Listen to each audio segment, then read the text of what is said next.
ज्ञानी चोर की कहानी। बहुत समय पहले की बात है। एक छोटे से गांव में एक चोर रहता था जिसका नाम हरिया था।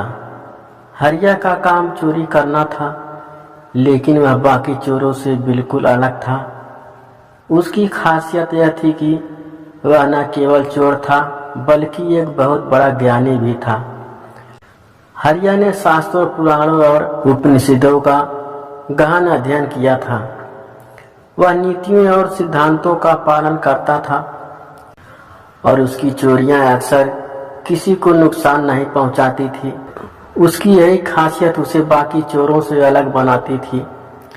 गांव के लोग उसकी चोरी की घटनाओं से हमेशा परेशान रहते थे, पर वे उसकी समझदारी और शिष्यता से भी चकित रहते थे। हर बार जब वह चोरी करता तो घर वालों को कोई न कोई उपयोगी संदेश या उपदेश भी देता। लोग भले ही उसकी चोरियां से नाराज होते, लेकिन उसके द्वारा दिए गए ज्ञान के अंशों पर चर्चा भी करते। एक दिन हरिया ने गांव के सबसे धनी व्यक्ति लाला रामदीन के घर चोरी करने का मन बनाया।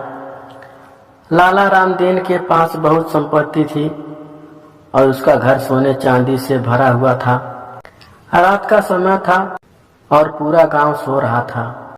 लाला रामदीन के घर में घुस गया। उसने बड़ी सावधानी से अलमारी की ताला तोड़ी और उसे खोल दिया, लेकिन जैसे ही उसने चोरी के बर्तन और गहनों को देखा, वह सोच में पड़ गया। हरिया ने सोचा, क्या सचमुच मुझे इन चीजों की जरूरत है? ज्ञान का वास्तविक धन क्या यही है? फिर भी वह कुछ सोने के सिक्के और गहने लेकर जाने लगा। तभी लाला रामदीन की नींद खुल गई। लाला ने तुरंत शोर मचाना शुरू कर दिया। चोर चोर! गांव के लोग जाग गए और हरिया को पकड़ लिया गया। हरिया को गांव के प्रधान के सामने पेश किया गया। प्रधान एक बुद्धिमान और निष्पक्ष व्यक्ति थे। उन्होंने हरिया की कहानी पहले भी सुनी थी। वह जानते थे कि हरिया कोई साधारण चोर नहीं है, लेकिन इस बार उसे सजा देना आवश्यक था। प्रधान ने पूछा, हरिया, तुम इतने ज्ञानी होकर भी चोर क्यों बने हो? तुम्हारे पास इतना ज्ञान है, फिर भी तुम चोरी करने में लगे हो। हरिया ने मुस्कुराते हुए कहा, मुझे ज्ञान प्राप्त है, लेकिन क्या ज्ञान का उपयोग करना ही पर्याप्त है? जब तक समाज मुझे मौका नहीं देगा, मैं अपनी आजीविका कैसे चलाऊंगा? मैं चोरी करता हूं पर किसी का आहित नहीं करता। मैं सिर्फ उतना ही लेता हूं जितना मुझे जरूरत है और बदले में कुछ लोगों को ज्ञान दे जाता हूं। प्रधान ने गहरी सांस लेते हुए कहा, लेकिन हरिया, चोरी करना गलत है। चाहे तुम कितने भी ज्ञानी क्यों ना हो, समाज के नियम और कानूनों का पालन करना सभी का कर्तव्य है। तुम्हारा ज्ञान तभी सार्थक होगा जब तुम सही मार्ग पर चलोगे। हरिया ने सिर झुका लिया।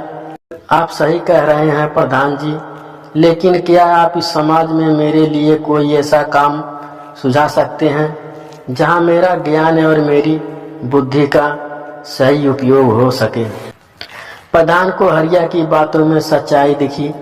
उन्होंने सोचा कि हरिया जैसे व्यक्ति को सजा देकर डरने के बजाय उसकी बुद्धि का उपयोग समाज के हित में किया जा सकता है।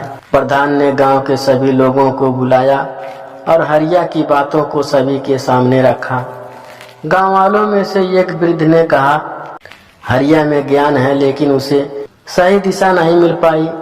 अगर उसे गांव के बच्चों को पढ़ाई की जिम्मेदारी दी जाए तो उसका ज्ञान बच्चों के भविष्य को संवार सकता है। प्रधान ने इस प्रस्ताव को स्वीकार किया और हरिया को गांव के पाठशाला में शिक्षक के रूप में नियुक्त कर दिया।